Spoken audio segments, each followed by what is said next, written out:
É tempo de semear, é tempo de semear, é tempo de semear. Sim, a palavra de Deus pregar, sim, a palavra de Deus ensinar, sim, a palavra de Deus cantar.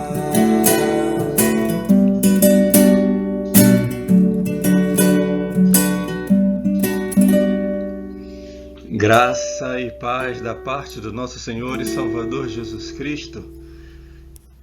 Nós queremos neste instante manifestar a nossa alegria, o nosso prazer de estarmos mais uma vez celebrando ao Senhor, junto com você aí na sua casa, nesse tempo de quarentena. Nós estamos aproveitando para, mesmo à distância, não deixar de fazer aquilo que a nossa alma tanto deseja fazer, em comunidade, adorar ao Senhor. Estamos fisicamente distantes, mas no Senhor, unido no Espírito, nós podemos estar junto ao Senhor. Queremos que você convide aquele que está aí na sua casa também, para junto com você, poder vivenciar um pouquinho do que a gente vive na adoração quando estamos juntos. Evidentemente vai faltar aquilo que é extremamente importante, que é a presença física das pessoas. O corpo é esse, um dedo não pode ficar separado um do outro. Mas enquanto estamos distantes fisicamente, não estamos longe, o que podemos dizer espiritualmente. Seja bem-vindo em nome de Jesus a esse culto no lar. Esse é o nosso quinto culto no lar que estamos fazendo de forma online. Nós vamos fazer como o salmista nos ensinou, entrar nas suas portas com louvor e em seus átrios com hino. Vamos louvar ao Senhor com esse hino que é tão importante e marca também a nossa fé.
Canta, a minha alma canta ao Senhor.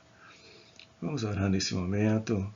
Curve sua cabeça junto comigo. Se você concordar com a minha oração, você diga amém. Se dois de vós concordardes na terra sobre alguma coisa, isso será feito por meu Pai, que está nos céus. Está escrito. Deus eterno, em nome de Jesus Cristo, teu amado Filho, nós nos achegamos a Ti. Reconhecemos a Tua santidade, porque santo, santo, santo é o Senhor dos exércitos. Toda a terra está cheia da Tua glória. Nós nos achegamos a Ti pelo sangue do Cordeiro que tira o pecado do mundo. Pai eterno, perdoa, portanto, os nossos pecados. Livra-nos, Senhor Deus, de todo mau pensamento, todo mau comportamento que desagrada ao Senhor. Pai, em nome de Jesus Cristo, abençoa a Tua igreja, que está espalhada em toda a face da terra, que ela possa estar unida no Senhor, fazendo a vontade do Senhor, sendo dirigida e ouvindo aquilo que o Teu Espírito diz às igrejas. Receba na Tua presença esse povo que se chama pelo meu nome, pelo Teu nome, Senhor, e busque a Tua face. Livra-nos do mal, fica conosco, Senhor, em o nome de Jesus Cristo, Teu Filho, o que vive e reina para sempre. Amém.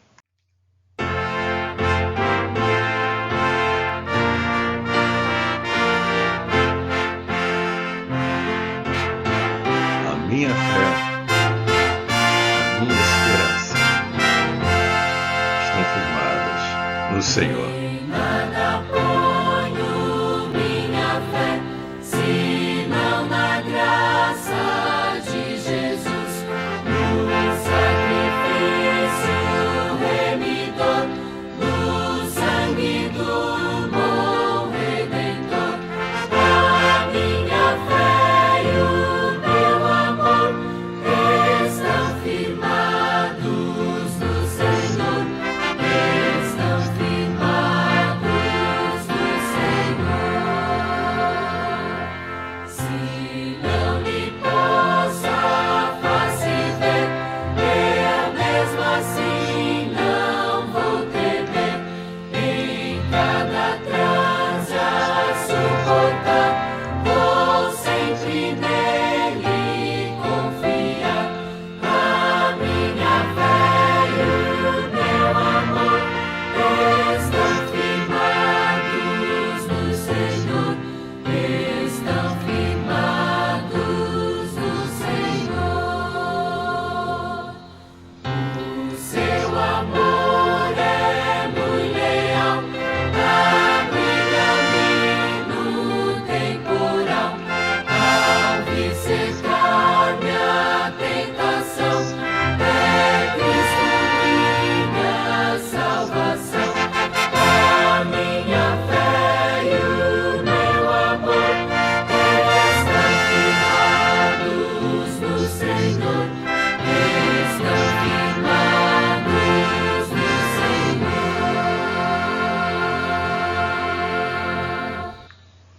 A minha fé e o meu amor sempre tem que estar firmado no Senhor. Vamos, nesse momento, nos colocar em intercessão. Intercessão em oração é quando a gente não suplica por nós, mas por outras pessoas. Põe sua cabeça, coloque na sua mente, no seu coração, aquela pessoa, aquela situação em que você se preocupa, e vamos colocar isso diante do Senhor. Eterno Deus e Pai, nós nos curvamos diante do Senhor. Queremos buscar a Tua face, Senhor, nesse instante, em favor daqueles que ainda não Te conhecem, ainda daqueles que são duvidosos, daqueles que perderam a esperança, Deus poderoso, nós pedimos que o Senhor levante o teu povo para proclamar pela tua palavra a esperança que vem do Senhor. Pai, queremos colocar especialmente nesse instante o nosso país. Queremos colocar diante do Senhor não apenas o nosso país, mas o mundo hoje que geme,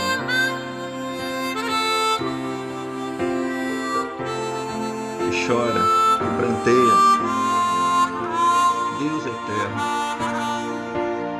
como igreja do Senhor Jesus Cristo, em nome de Jesus, obedecendo a tua palavra, Senhor, nós clamamos ao Senhor que o Senhor sare esta terra, que o Senhor dê um basta nesse vírus, mas sobretudo o vírus do pecado, da corrupção, dos homens, do comportamento dos homens que procuram envergonhar o teu nome, Senhor. Perdoa-lhes, Senhor, perdoa-lhes. Não sabe o que fazem. Pai eterno, que teu poder seja manifesto através do teu povo. Abençoe os missionários, Senhor, que estão bem distantes, a proclamar as boas novas do reino. Enche-os da tua presença, do teu Espírito, Senhor, para que o abrir da boca, o comportamento deles possam manifestar a tua glória, o teu perdão, a tua tão grande salvação. Abençoa, Senhor Deus, os governantes deste país. Tenha misericórdia deles, Senhor, para que nessa confusão toda que está havendo, eles possam se calarem e possam ouvir a tua voz, Senhor. Em nome de Jesus Cristo, teu Filho, nós oramos hoje e para sempre. Amém.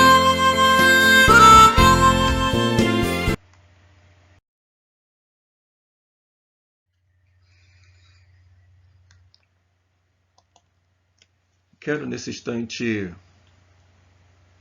trazer a reflexão da palavra de Deus para conosco.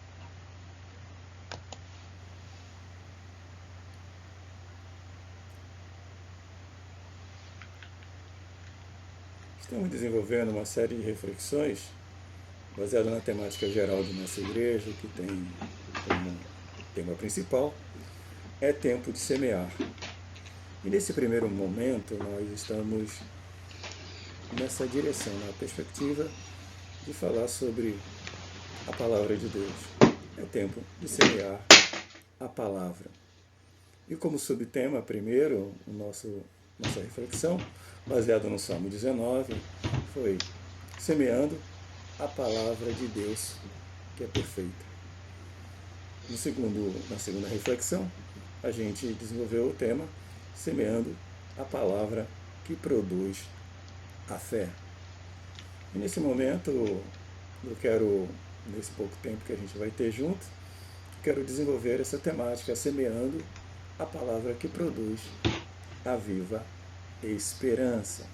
Isso está baseado no texto de 1 de Pedro, capítulo de número 1, versículo 3, que diz assim, se você puder me acompanhar, 1 de Pedro, capítulo 1, versículo 3, que diz assim: Bendito o Deus e Pai de nosso Senhor Jesus Cristo, que segundo a sua grande misericórdia, nos gerou de novo para uma viva esperança pela ressurreição de Jesus Cristo. Destaque aí nesse versículo, em primeiro lugar agora, é uma viva esperança. E dentro dessa reflexão, que já a tenho pronta, o Senhor colocou no meu coração, eu destaquei a seguinte tese: a esperança que é semeada em nós por Deus é completamente diferente daquela que é germinada pelo mundo no coração do homem. Enquanto esta última, do homem, é passageira e falha, a primeira não falha e não morre, permanece. Meu desejo é levar você, como ouvinte da Palavra de Deus, a ser melhor instrumento ativo de Deus em semear a esperança viva no coração ou nos corações dos homens que ainda não a têm. Bem, o que fazer quando não resta mais esperança? Quando não se tem mais solução para as coisas vitais? Bem, para aquele que precisa da solução ou para aquele que precisa comunicar ao sofredor a inexistência dela, o que fazer? Para aquele que precisa comunicá-la, muitas vezes o medo de precipitar no sofredor uma atitude desesperadora e levá-lo, por esse medo, a esse comunicador, a mentir e, consequentemente, enganar também o ao carente.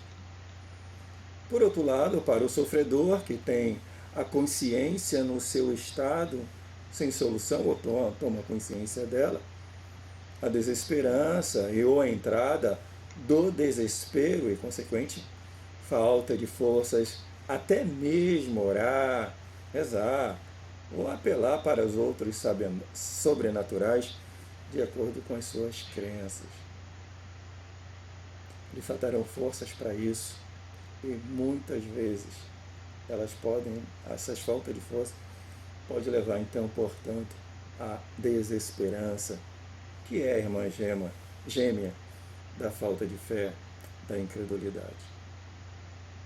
A esperança é uma das virtudes principais para aqueles que estão vivendo em meio ao caos. E não é à toa que o profeta Isaías diz assim: os que esperam no Senhor renovam as suas forças. A esperança tem essa capacidade, essa virtude tem essa capacidade de gerar, renovar as forças. A esperança para um futuro melhor é que faz uma pessoa ultrapassar, muitas vezes a pé, barreiras, distâncias, para adquirir conhecimento. É a esperança que dá força para estudar e trabalhar ao mesmo tempo, saindo-se muitas vezes de madrugada de casa e voltando às altas horas da noite para às vezes nem no dia seguinte, no dia que virou, e acordar novamente de madrugada. É a esperança que faz com que uma mãe com poucos recursos financeiros enfrente várias faxinas para pagar os estudos de seus filhos, para que os mesmos venham se tornar doutores. Por outro lado, há indivíduos que vivem em estado de conformismo tão grande que essa virtude não faz parte ou sentido algum para eles. Tipo, o que você espera da vida? Resposta: nada.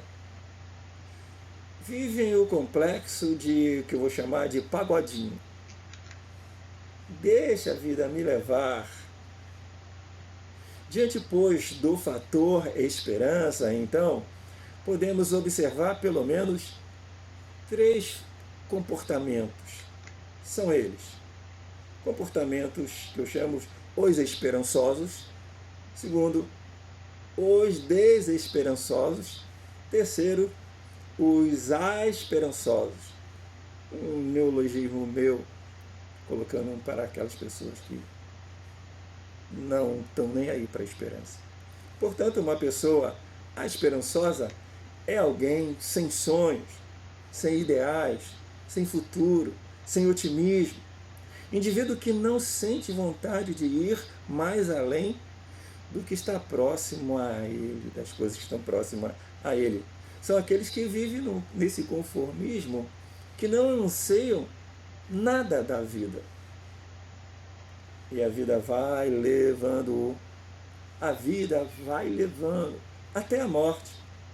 Uma vida quase inútil. Inútil, evidentemente, à sociedade. São pessoas que não fazem diferença positiva alguma. Talvez a única coisa que contribuam é para a procriação, que possa surgir dele pessoas que sofram outras boas influências e se tornem pessoas esperançosas. A segunda, as desesperançosas, evidentemente, são aquelas que já não acreditam mais em realizações de coisas impossíveis. Tiveram algum dia esperança, mas as frustrações, os desenganos, as faltas de boas respostas lhe fizeram perder toda a esperança. E muitas dessas podem se tornarem desesperadas, que é um comportamento autoagressivo e autodestrutivo. Desses 3 tipos de esperanças, quero investigar de modo ainda que sucinto, na palavra de Deus, de como a palavra pode gerar esperança tanto para os apáticos a ela, como aqueles que a perderam, e mesmo ainda aqueles que têm, mas correm o risco de perdê-la. Para isso eu quero convidar a você para me acompanhar novamente nessa leitura bíblica. Quero que fique bem gravado no seu coração e, se possível, até decorado. 1 de Pedro, capítulo 1, versículo 3, onde está escrito: Bendito o Deus e Pai do nosso Senhor Jesus Cristo, que segundo a sua grande misericórdia nos gerou de novo para uma viva esperança, pela ressurreição de Jesus Cristo. Partindo então do pressuposto de que o comportamento esperançoso mais presente em um indivíduo seja subproduto de um ambiente social, demográfico, que fomente e desperte esta virtude nele.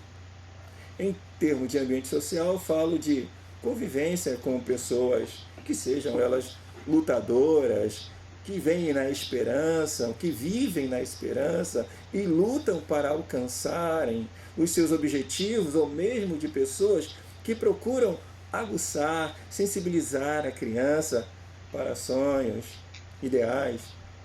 Tipo como aquela simples perguntazinha: quando você crescer, o que você vai ser? O que você quer ser? Neste aspecto, o ambiente ecológico, paralelamente a isso, pode também, se bem observado, despertar essa virtude na criança, no adolescente, no júnior. Exemplo, como disse o rei Salomão: olhai para as formigas, olhai para as formigas. Sem dúvida, isso pode fazer surgir pessoas esperançosas para outros bons fins. Porém, eu quero ir muito além do que apenas um aprendizado natural da esperança. Quero refletir sobre o tipo de esperança que não tem a possibilidade alguma de falhar, ou mesmo de transformar-se em frustrações ou desespero. Por isso, quero desenvolver esse tema, que objetiva também, como eu disse a você, servo de Deus, a ser um grande semeador desta esperança. Trazendo de volta, meu tema é semeando a palavra que produz a esperança viva. Semeamos a palavra que produz a viva esperança quando divulgamos não os nossos sonhos, nem simplesmente o sonho dessas pessoas, mas quando divulgamos os sonhos de Deus. Gênesis capítulo 15, versículo 3 a 5, é um episódio bem interessante. Nós estamos diante de um quadro, dentro desse contexto, em que Abraão, ele conversa com Deus e diz para Deus, na sua chateação, na sua frustração, dizendo que não tinha filho e que era o empregado dele que seria herdeiro dele. Bem, dentro de um casal normal, todos querem. Não quero dizer que quem não queira ter filho não seja normal, mas, entretanto, dentro do padrão da normalidade, os casais querem ter filhos, mas Sarai, nesse nome ainda, ela era estéril. E o sonho de Abraão e de Sarai era frustrado. Ele tinha um sonho. Mas ele conversa com Deus dessa forma. O texto de 15, de 3 a 5 de Gênesis. Disse mais a Abraão: Abraão, eis que não me tens dado filhos, e eis que o nascido na minha casa será o meu herdeiro. Eis que veio a palavra do Senhor a ele dizendo, gosto disso, veio a ele a palavra do Senhor, dizendo: este não será o teu herdeiro, mas aquele que de tuas entranhas sair, esse será o teu herdeiro. Então o levou fora e disse: olha agora para os céus, e conta as estrelas, se as pode contar. E disse: assim será a tua descendência. Primeiro destaque que eu quero fazer nesse texto é que a gente compartilha, divulga os sonhos de Deus quando saímos da área, da zona de conforto. Abraão estava dentro de uma área que ele estava acostumado, ele vivia em tenda. Então, a primeira área que eu observo nesse texto para conhecer e divulgar os sonhos de Deus é a área ambiental. E diz assim, o versículo 1 lido: então o levou fora. Levou para fora.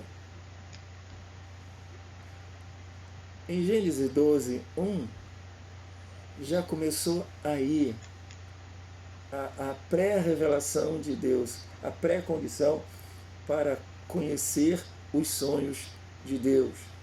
Deus havia falado para ele: sai da tua terra.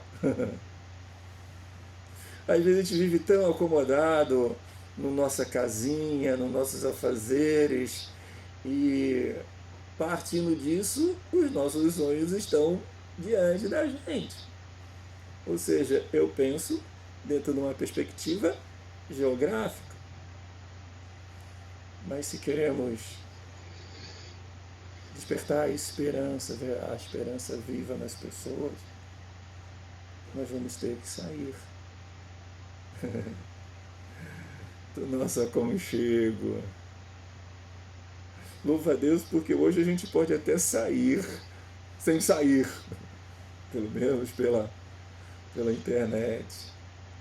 Mas enquanto estivermos acomodados dentro das nossas quatro paredes, que amamos tanto, estamos sentindo falta delas agora, enquanto estivermos acomodados a isso, não despertaremos nas pessoas os sonhos de Deus. Mas não só dessa zona do conforto ambiental, mas também do nosso conforto social. Ainda lá no capítulo 12, ainda no versículo 1, ele diz: sai da tua parentela, da casa de teu pai, da tua parentela. Olha, por que Deus remove, tira esse indivíduo. É porque tantas vezes nós estamos tão influenciados pelos sonhos dos nossos pais, temos influenciados da cultura paterna, às vezes são boas. Eu diria que se você é uma pessoa que constituiu família, é uma pessoa que tem bons amigos, eu creio que isso é resultado de bons conselhos e ensinos que seus pais lhe deram. Mas se queremos conhecer não os sonhos de nossos pais, mas queremos conhecer os sonhos de Deus, e ao mesmo tempo revelar às pessoas esses sonhos, consequentemente ainda despertar neles a esperança viva, precisamos conhecer outros ares. Por isso, precisamos também sair dessa zona de conforto, que seja zona de conforto teológico. Mudar a nossa cosmovisão, de como a gente vê o mundo, em que perspectiva a gente vê, de que maneira a gente o entende, de que maneira nós dirigimos nossas vidas dentro desse contexto em que nós mesmos enxergamos. A cosmovisão teológica, para mim, está nessa chamada de Deus. Ele tira Abraão da tenda dele e diz assim: Abraão, olha para o céu. Olha para o céu, rapaz. Está olhando para a terra. Está olhando para as limitações humanas. Olha para cima. Olha, não para os teus sonhos, em outras palavras, olha para os meus sonhos. A vida daquelas pessoas que vivem essa esperança viva é aquela que é fundamentada, tem as suas raízes não na terra, mas tem as suas raízes no céu. Olha, agora transcenda a sua visão. Olha para os meus sonhos. Abraão tinha um sonho de ter pelo menos um filho. E Deus diz, olha para cima e vê se dá para contar as estrelas do céu. E ele ainda diz mais ainda, na visão de Deus, no sonho de Deus. Ele não pensa em uma pessoa, em um filho. Ele diz, assim será a tua semente. Entende, semente? Que vai gerar um, que vai gerar outro, que vai gerar outro, que vai gerar outro, que vai gerar milhares. Os sonhos de Deus, quando eles são conhecidos para as nossas vidas, ele não se frustra. Ele tem fundamento no céu. Promova esse sonho, mas é necessário sair dessa zona de conforto. Dá trabalho? Dá trabalho. Ele estava lá, então, eu não sei nem se ele estava de joelho, de pé ou deitado. Mas Deus diz, levanta daí, rapaz, vem lá para fora. Levanta daí, mulher. Vai lá para fora. A Igreja de Jesus que precisa desenvolver, divulgar, despertar a esperança precisa sair das quatro paredes. Deus nos fortaleça para nos movermos. Em segundo lugar, a gente desenvolve, divulga, promove os sonhos de Deus, não apenas saindo da nossa zona de conforto. Também quando promovemos o encorajamento de Deus. Em Josué capítulo 1, de 6 a 9, tem um texto que nós amamos, eu quero que você se baseie nele, que eu vou fazer alguns destaques. Repetindo, semeamos a esperança viva quando promovemos o encorajamento de Deus. Não o nosso encorajamento, mas o de Deus. Em primeiro lugar, o encorajamento de Deus por suas promessas. Interessante que pelo menos 3 vezes Deus fala com Josué: seja forte e corajoso, seja forte e muito corajoso, seja forte e corajoso. Em primeiro lugar, encorajamos as pessoas com a palavra de Deus por sua integridade. Versículo 7 diz assim: somente seja forte e muito corajoso. E agora observa: tenha cuidado de obedecer toda a lei que o meu servo Moisés lhe ordenou. Não se desvie dela, nem para a direita, nem para a esquerda, para que você seja bem sucedido por onde quer que andar. Toda a palavra não é adaptar a palavra simplesmente para agradar a pessoa, mas é desenvolver e vivenciar com integridade a palavra de Deus. Ou seja, aquilo que eu prego, eu vivo. Aquilo que eu vivo e não está de acordo com a palavra, eu preciso corrigir. É convidar as pessoas a crer integralmente na santa e boa palavra de Deus. Não criando situações para agradá-lo e depois chamá-lo à verdade e ele não vê que não era bem assim. Eu pensei que era mais fácil. Não é tão fácil. O caminho é estreito, a porta é estreita da palavra de Deus, mas quem vive por ela sabe que ele promete, como eu disse, ele cumpre. O que ele fala, ele cumpre. Portanto, meu comportamento para desenvolver em mim continuamente a esperança viva, a ponto de poder compartilhá-la e chamá-las para essa vivência também, precisa ser nessa perspectiva, não nos desviando, nem para a esquerda, nem para a direita. Aí dá certo. E não apenas encorajando na sua integridade, mas encorajando-os também por sua presença, pela presença divina. No versículo 9, Deus fala assim para ele: não fui eu que lhe ordenei? Seja forte e corajoso, rapaz. Não se apavore, nem se desanime, pois o Senhor, o seu Deus, estará com você por onde quer que andar.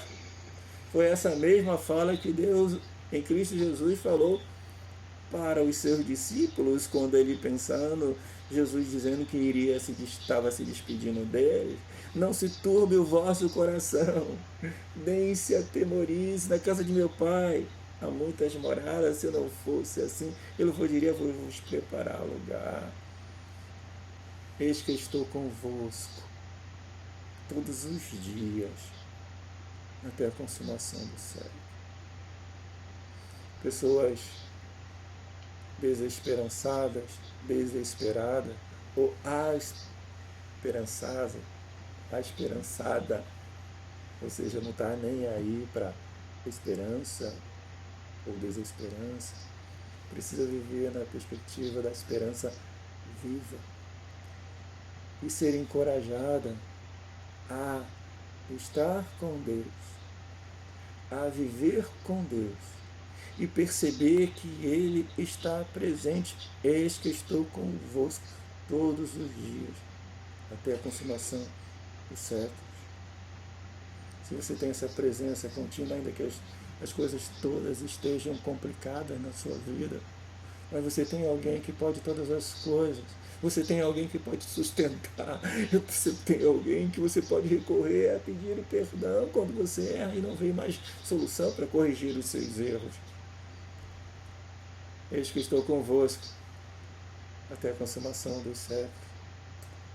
Ele disse para Josué: Josué, não se apavore. Nem desanime, Josué, nem desanime, Maria, nem desanime, João, José, Marcos, João, não desanime. Ele está com você, se você anda firme na presença dele. Terceiro lugar, nós semeamos a esperança viva quando proclamamos o Evangelho de Cristo. 1 de Pedro, capítulo 1, versículo 3, é o primeiro texto que lemos, que diz assim, já deve saber de cor: Bendito seja o Deus e Pai do nosso Senhor e Salvador, Jesus Cristo. Conforme a sua grande misericórdia, Ele nos regenerou para uma esperança viva, por meio da ressurreição de Jesus Cristo dentre os mortos. Primeira coisa que eu observo, como vamos proclamar o Evangelho de Cristo? Pela paternidade de Deus. Pedro destaca, antes de falar dessa esperança viva como pressuposto, o Deus Pai. O Deus que é verdadeiramente Pai. Sei que para muitas pessoas esse termo Pai não lhe soa muito bem, porque teve decepção com os seus pais, mas nós não estamos falando na perspectiva horizontal, querido. Lembra o primeiro chamado? Olha para cima, olha para o céu.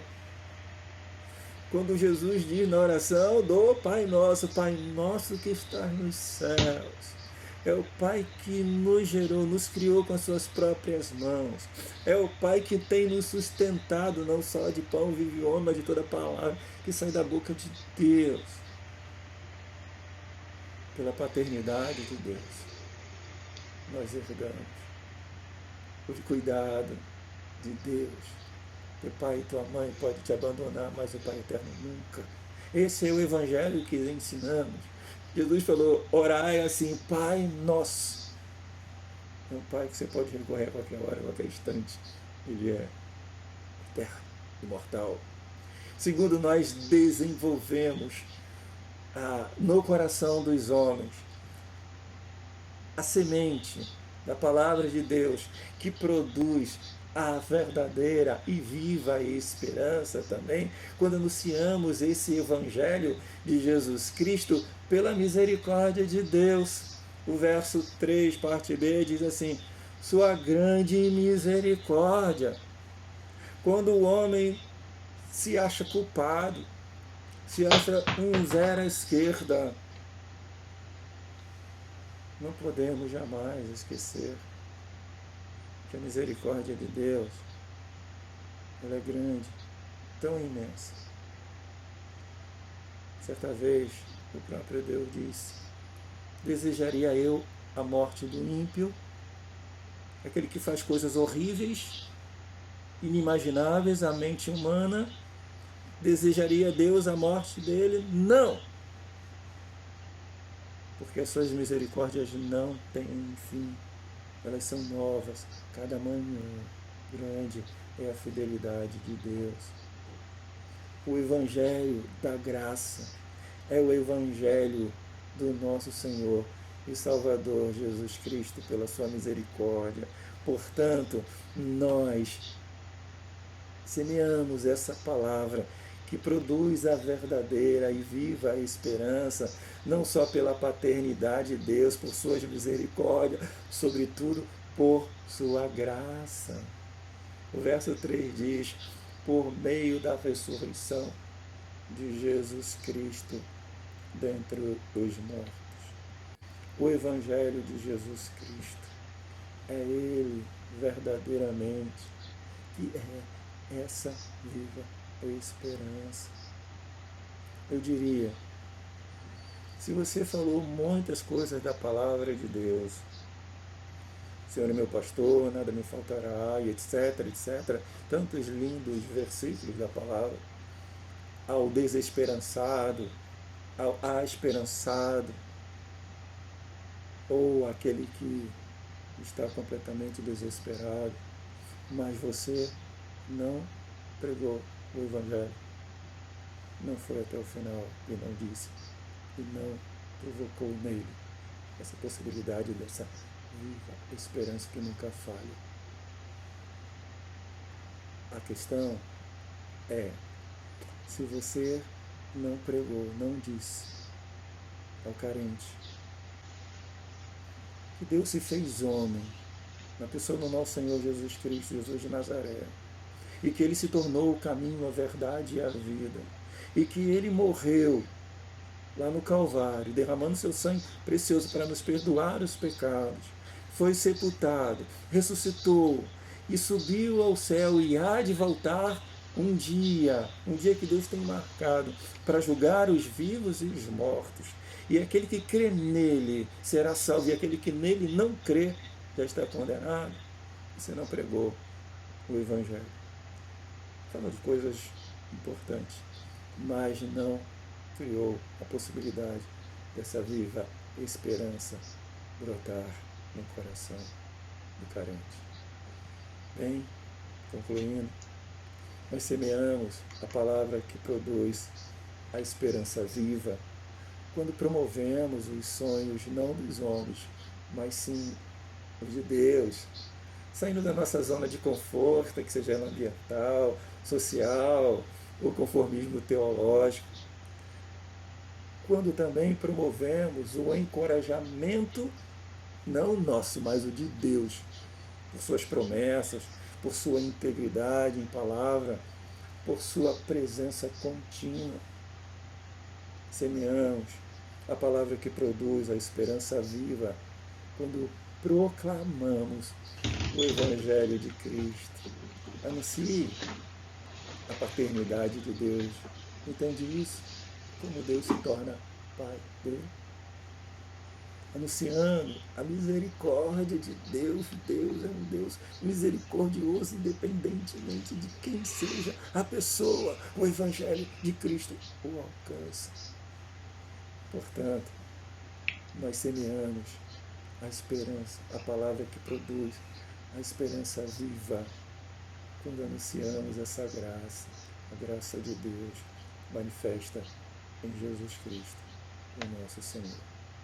Que Deus o abençoe ricamente e você seja um semeador dessa palavra que produz não a esperança dos homens que falham, mas a esperança que não falha. A esperança viva, Jesus Cristo, a nossa esperança. Seja abençoado, semeador, semeadora da palavra de Deus, em nome de Jesus.